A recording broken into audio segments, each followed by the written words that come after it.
اور اے موسیٰ یہ تمہارے داہنے ہاتھ میں کیا ہے؟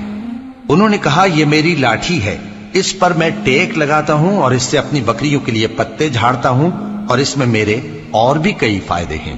فرمایا کہ موسیٰ اسے زمین پر ڈال دو، تو انہوں نے اس کو ڈال دیا اور وہ یکا یک سانپ بن کر دوڑنے لگا۔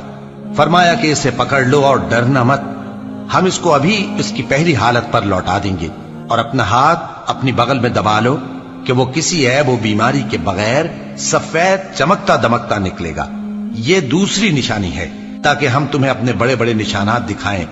تم فرعون کے پاس جاؤ کہ وہ سرکش ہو رہا ہے۔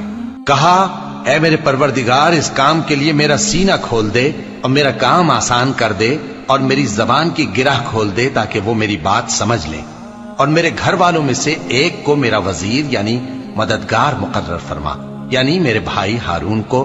اس سے میری کمر کو مضبوط کر اور اسے میرے کام میں شریک کر تاکہ ہم تیری بہت سی تسبیح کریں اور تجھے کثرت سے یاد کریں۔ تو ہم کو ہر حال میں دیکھ رہا ہے۔